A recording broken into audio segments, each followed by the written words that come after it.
Silvestres, podcast do Fauna News. Good evening-ish, ladies and gentlemen. The ship has reached the shore. O navio chegou à costa. Foi com essa frase, em uma fala bastante emocionada, que a presidente da Convenção das Nações Unidas sobre o Direito do Mar, sobre a conservação e uso sustentável da diversidade biológica marinha de áreas fora da jurisdição nacional, Rena Lee, anunciou o acordo que pretende aumentar a proteção dos ecossistemas marinhos do planeta. O comunicado ocorreu no último 4 de março, na sede da ONU em Nova York. Olá, eu sou Dimas Marques, editor do Fauna News, e neste episódio vamos falar sobre proteção do oceano. E nada mais adequado do que conversar com quem vive no mar, estuda o mar e trabalha para conservar a vida marinha. É o caso do cientista Hudson Pinheiro. Bem-vindo ao Silvestres, Hudson. Olá, Dimas. Muito obrigado pelo convite. É um prazer muito grande estar aqui com vocês. Hudson é biólogo, mestre em oceanografia ambiental, doutor em ecologia e evolução. Ele é pesquisador do Centro de Biologia Marinha da Universidade de São Paulo e desenvolve projetos de pesquisa e extensão relacionados à diversidade e conservação de peixes em ambientes recifais, explorando ecossistemas remotos e profundos. Hudson é também cofundador da Associação Ambiental Voz da Natureza, do Espírito Santo, integrante da rede de especialistas em conservação da natureza da Fundação Grupo Boticário e articulista da coluna Aquáticos do Fauna News. Para você que gosta de assuntos ligados ao mar e aos rios, os artigos da coluna Aquáticos são publicados sempre às sextas-feiras lá no faunanews.com.br. Hudson, vamos lá. O grande ganho do chamado Tratado do Alto Mar é ter como meta colocar 30% das áreas internacionais do oceano com algum tipo de proteção legal até 2030? Isso aí, Dimas. Esse é um alvo, né, um tratado, né, um acordo internacional para essa proteção. E ela visa, né, estabelecer acordos, né, de conservação e uso sustentável dos recursos, né, que acabam migrando aí entre países, né, de diferentes locais aí. Então são áreas onde muitas vezes não tem nenhum manejo, nenhum programa de conservação, a maioria delas, né, e esse tratado visa preencher essa lacuna, né, e assim alcançar, né, o desenvolvimento sustentável das atividades que a gente exerce nessas águas. As discussões, Hudson, sobre a proteção do mar em áreas fora das jurisdições dos países começaram lá em 1994. Um consenso sempre se mostrou um tanto difícil por conta dos interesses econômicos e geopolíticos envolvidos. O que realmente está em jogo nessas áreas de alto mar, Hudson? Tem muita coisa em jogo, né? Por exemplo, existem muitos ambientes únicos, como montes submarinos, áreas recifais que abrigam uma grande biodiversidade de espécies. A maioria delas abrigam espécies endêmicas, que são espécies que só existem nesses ambientes. E também existem os recursos pelágicos, né? Como os atuns, os tubarões, os marlins, entre outros, que muitos deles têm uma importância comercial muito grande. E acabam sendo capturados, né, e explorados por diversos países. Então existe uma riqueza muito grande.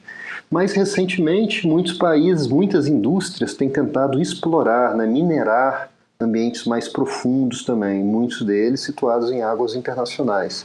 Então tem muitos recursos, né, em jogo quando se tratam de manejo, proteção e uso, né, desses recursos em alto mar, em águas internacionais. Hudson, como funciona e como deverá funcionar esse controle de águas internacionais?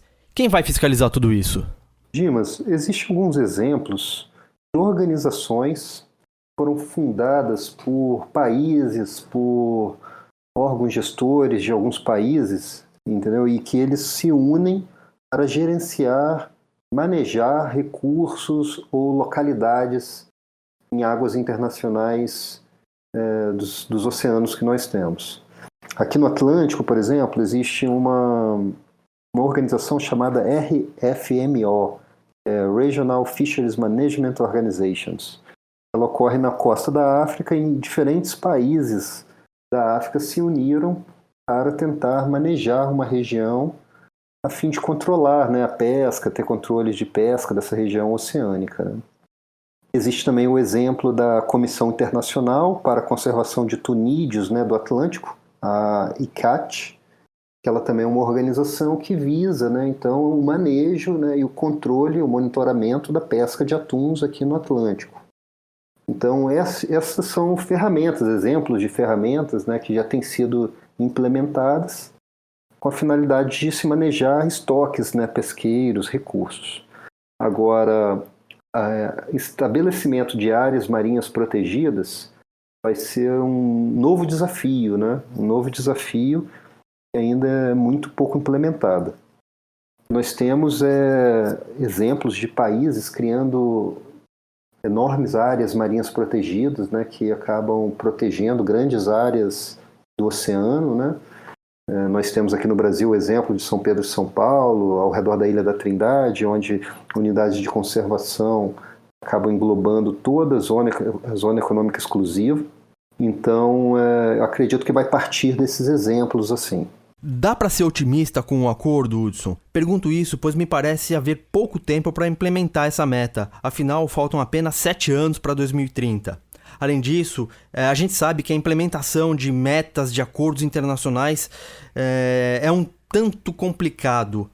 Basta ver a questão das mudanças climáticas. Exatamente. Nós temos alguns exemplos, principalmente focados em recursos, como a proteção das baleias, né, esses recursos que tentam manejar as capturas de atuns. Aqui no Brasil tem muitos lugares que foram proibidos, pesca de tubarões. Existem alguns exemplos de sucesso, mas realmente essa estratégia de proteção ela ainda não tem sido efetiva.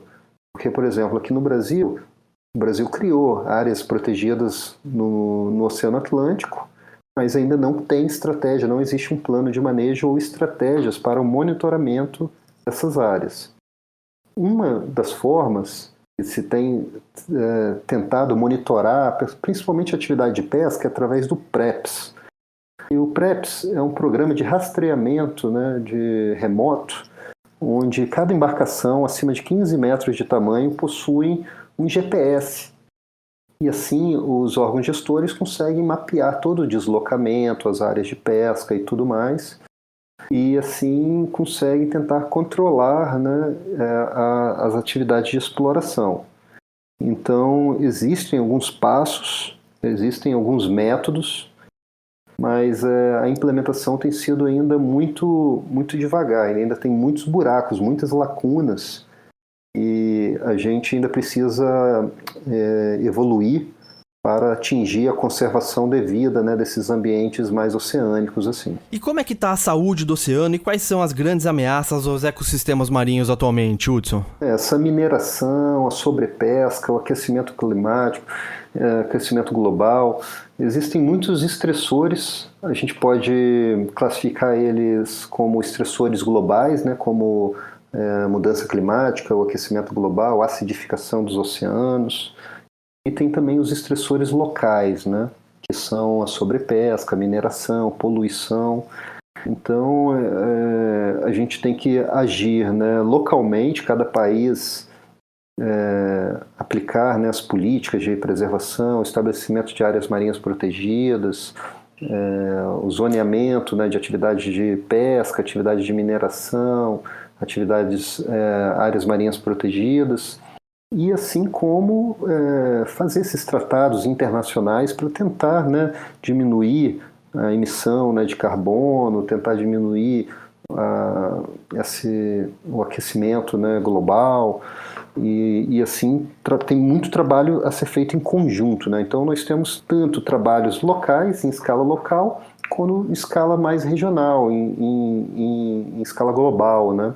Agora, o que é interessante é que esses acordos também foram tratados não só para águas internacionais, né, mas para uma representatividade de ecossistemas, né? Então, a partir de agora, até 2030, nós temos também que focar na proteção de pelo menos 30% dos ecossistemas, não só agora visando em área, né? Então o alvo mudou, né? Então agora não é só a quantidade de mar, de águas, né?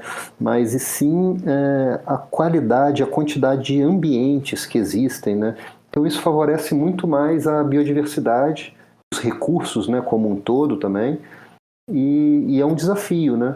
O Brasil, por exemplo, investiu muito em proteção de grandes áreas marinhas protegidas em ambientes oceânicos, né? Mas a linha de costa onde abriga, né, que abriga a maior diversidade e também o maior número, né, de atividades humanas que dependem dos recursos, eles ainda estão com uma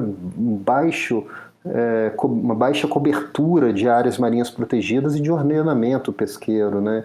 Então a gente ainda tem muito trabalho a ser feito para que 30% de cada um dos nossos ambientes, né, dos ambientes que abrigam essa grande diversidade de espécies, seja protegido, né? E um outro fato que foi muito interessante desse tratado, eu acho que foi o principal passo do tratado, é que agora também os países se comprometeram a recuperar 30% dos ambientes degradados.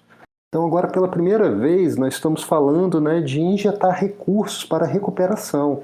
Ou seja, aqueles países que já vêm desenvolvendo um trabalho de mais longo prazo, né, de desenvolvimento sustentável, vão ter que gastar muito menos, é simplesmente manter as políticas de proteção, de desenvolvimento sustentável. Agora, aqueles países poluidores vão ter que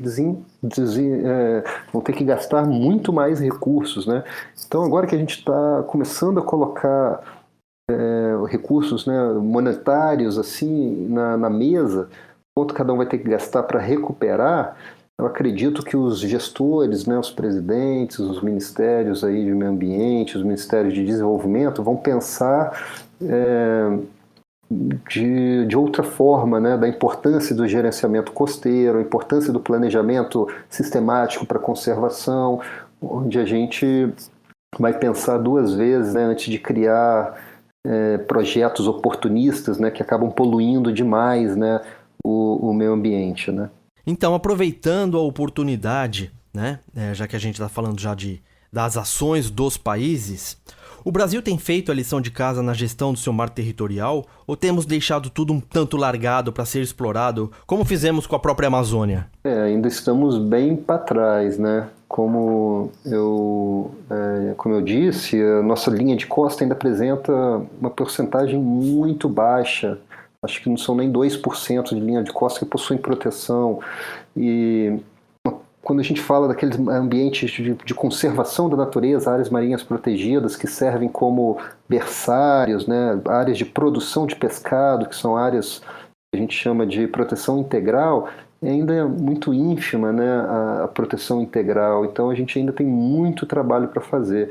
O ideal é que seja 30% da área protegida e tenha uma porcentagem grande, até uns 10% de áreas de proteção integral, para que exista uma conectividade, né? Existem várias áreas de produção de pescado, onde os peixes possam reproduzir, crescer e assim alimentar, né, as áreas do entorno que possam ser utilizadas para o desenvolvimento sustentável, né, de atividade de pesca, turismo, entre outras atividades, né, que o Brasil tem um potencial muito grande, né.